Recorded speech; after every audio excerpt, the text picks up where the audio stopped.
according to the North Carolina GOP and several originators of emails and quite a few internet trolls, I'm the reason we're all here today.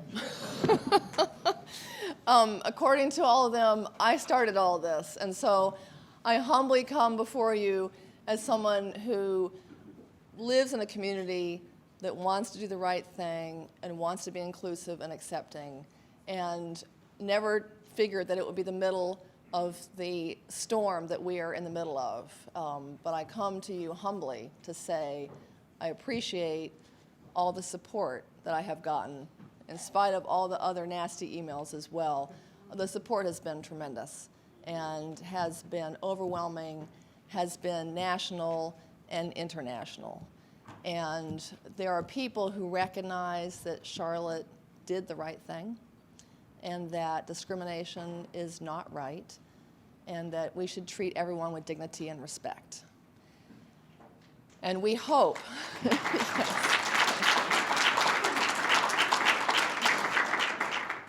and we hope that cooler heads will prevail, and that the pendulum will swing, and that people will recognize that justice is not just for some people, it's for everyone.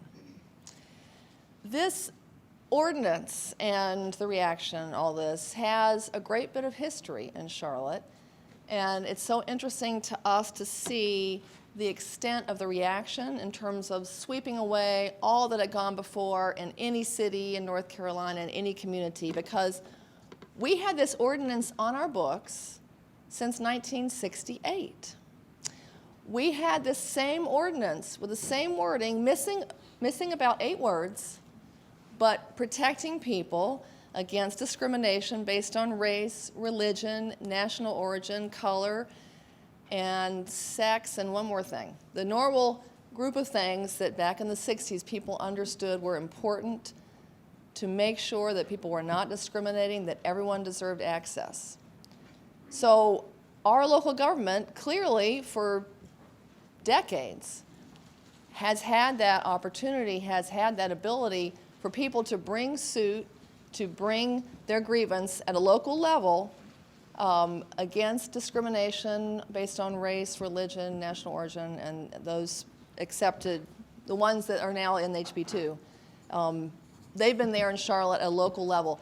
The other difference between bringing something at a local level versus a federal level is that it is, if you are only using federal recourse for discrimination, it is more expensive, it takes a lot more time, it is not easily accessible to people who have modest incomes, and the time frame you had to sue is much shorter. And so we felt it's important in Charlotte, starting in 1968, to have local recourse for discrimination. What we did in our ordinance, but by the way, not only was there a public debate and hundreds of speakers and numerous hours of testimony and many months and community forums, by the way, because we had our religious organizations, we had Mecklenburg Ministries doing forums, we had our Community Relations Committee doing forums. We had forums. We also had, by the way, a campaign season in which every single forum, I think I went to about 25 of them, we were asked, would you support a non-discrimination ordinance, including the LGBT community? And all the candidates who won, with a few exceptions who weren't opposed, but the people who were in those races said that they would support it. This was all open conversation, recorded in the media. Clearly, people in Charlotte are in support of including the LGBT community, including sexual orientation, gender identity, and gender expression. And so what our ordinance did was add a few things to the ordinance we'd had in the books for decades. And we added sexual orientation, gender identity, gender expression, marital status, and familial status. That's all we did, was add those words. And we didn't say biological sex either, we said sex. So it's interesting to see the reaction. And we understand, our ordinance also had 3 parts. It had contracting, passenger vehicles for hire, and public accommodations. So the word bathroom is nowhere in the ordinance. Never said anything about bathrooms in the ordinance, in the wording. But the opponents took public accommodations and figured, okay, that does include restrooms, and used that one piece to mount a campaign against what we had done. Now, it's pretty clear from what happened that if that were the only thing that was bothering people, could have been a much different law in response. So that was the hook for people who truly wanted to discriminate against LGBT clients, vendors, citizens, hotel, whatever. And we actually had a conversation with the LGBT community in Charlotte about discrimination and said, tell us your stories. Tell us what you see happening. And there were incidents of a couple being refused a hotel room 3 times, of people being, well, lots of bullying, lots of slander, lots of aggression, many instances of name calling, of poor service, of refusal of even contracts, business contracts that were signed, et cetera, by phone, and the couple comes up to get their service, and they see it's a gay couple, and the business owner said, I don't think so. So there were incidents of this happening. Charlotte felt it was very important to give people recourse, to give people a voice, to at least be heard before the community when these incidents occurred. And many people do not report these incidents. Many people we have many different views in our community, and some people do not feel that they have the support to bring these cases forward. This ordinance was Charlotte's way of saying, we support you, we support your right to be heard. We have heard there is discrimination and isolated incidents. We don't think that's right. We know it's not good for business. And we also know it is not the way that you compete in the 21st century in a global community.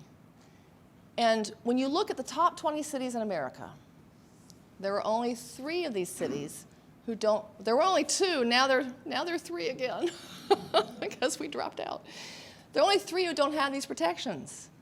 Jacksonville, which has had it brought forward and had it taken away like 2 times. They're trying to bring this ordinance forward, and they've had opposition.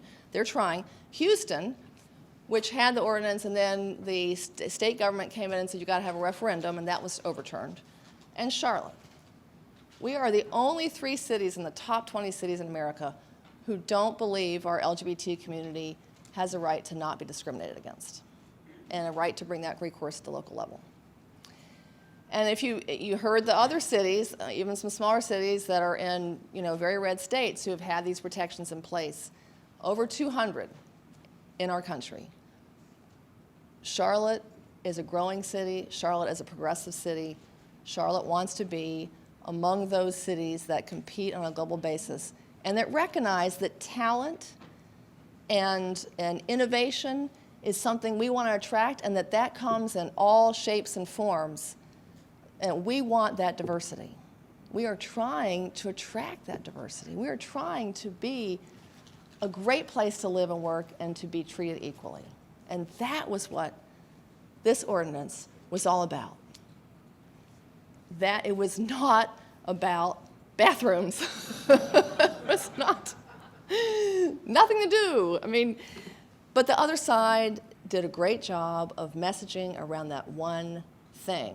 And you saw the Twitter sphere and the Facebook and all the just huge outcry against one aspect. But it is about so much more. And I was very surprised, our council was very surprised to see the reaction, to see what that bill actually looked like. We did not see it until 10 a.m. the day it was passed. Nobody saw it. I've been in conversation with legislators, as my colleagues had. We heard they might try to take out the bathroom part. We heard a few people say they might try to take out the whole ordinance. But we didn't hear people talking about taking out any city's right to have any ordinance whatsoever. And where did this minimum wage thing come in? I mean, it's like, whoa, total surprise on that. There has been a lot of national conversation about minimum wage. We know that it's not keeping pace with inflation. We know that there are workers who struggle with 2 jobs even to pay the rent. We know all that, but how that entered into this bill, is still a mystery. So we are working now to try to figure out what happens next. We still have attorneys in our school system. I know the university system has attorneys looking at this, try to figure out how do we comply, we have operated, by the way, our arena where the NBA plays, our convention center, we have operated our facilities owned by the city of Charlotte in a non-discriminatory way, letting people who are transgender use the restroom they identify with. We have been doing that for years. For years. Our own facilities that we built and constructed and that we operate and we police and we patrol and all that, we have been operating that way for years. And people know that. Now we've got to figure out, do we have to change the way we operate our own buildings? And that question hasn't really been answered because there's an ambiguity in some of the phrasing. And I'm not an attorney. I'm married to one, which is a good thing. I tell them every day, I appreciate you so much, so much. We love lawyers because lawyers help ensure that we have a country that is fair and equal. Thank goodness we have recourse. I've lived in the third world. I have lived in the Dominican Republic, and I know what it's like to be in a system where laws don't matter, where influence and money and corruption do matter. And every time you spend time in that kind of country, you thank God for America. Absolutely. But it also takes our voices. It also takes the public weighing in and bringing attention to the challenges we have. That's right. That's exactly right. So we are in the process of figuring out what we do next. We're having a meeting tomorrow with our business leaders, city, county, our tourism authority, our Convention of Visitors Bureau. We're going to have a meeting about how do we, within the constraints of this new law that's being challenged, but we've got to right now, we've got to figure out how we operate within the law. How do we continue to attract conventions? We've already had a few, and our Convention of Visitors Bureau won't say who, but we had a few say, thanks, but no thanks. We're going to go somewhere else. We know of at least one movie company that took its production from Charlotte to Canada. I know because a friend of mine said, who works with the film industry, said that she had to cancel hundreds of hotel rooms at the last minute because the film crew all left. So we know this fallout's already happening. And we are desperately trying as Charlotte to say, and in our cities, I have talked to mayors in other of North Carolina cities, small and large. And the idea of taking away local control to the extent that they did is counter to everything that we believe in when we know that we're not a one-size-fits-all state, that there are certain things the state can control from a perspective of the whole state. There are other things that are very different, community to community, and local governments should be allowed to solve those challenges at the local level on many, many different things. And our state has been eroding those powers to the detriment of our competitiveness, to the detriment of our fairness, to the detriment of our future. And so we've heard from cities around the state, I've heard from cities around the country who recognize that Charlotte did the right thing and that we want people to know Charlotte will continue to do the right thing and to be equal and inclusive, but we have to operate within state law. And we're going to have a lot of conversations in our community about what that means, how far does that go, and how do we stay true to the values we know that we have. And we know that most people in the state have, and there are even some people who bought the whole bathroom argument, who once you explain it to them are like, oh, well, that's no big deal. They just have never met a transgender person and have never had. And what I have been telling, too, which is terrific. And I have heard people speak with passion. Everybody that's transgender, I have said, please tell your story. I know it's hard. I know it's a journey, but you've got to tell the story of your journey, because until you do, people won't recognize that there are people who work with them, who are in their neighborhood, who are transgender, and they probably never knew and never thought about it. And all of a sudden, one group with really smart, fearful messaging has made them the boogeyman. And that just isn't right. It violates every human rights precept that we all believe in. And those of you who have children in college, some of you may still be in college. You know what our young people are telling us. They have friends who are agender, who are gender fluid, who are transgender. We have great, you know what's interesting? The companies we heard from first, like PayPal, they're technology companies, because we want creative people. We want people who aren't constrained by thinking inside the box, who are going to figure out solutions to complex 21st century problems.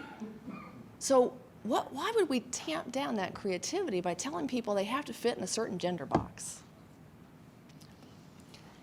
So we're going to continue to work in Charlotte.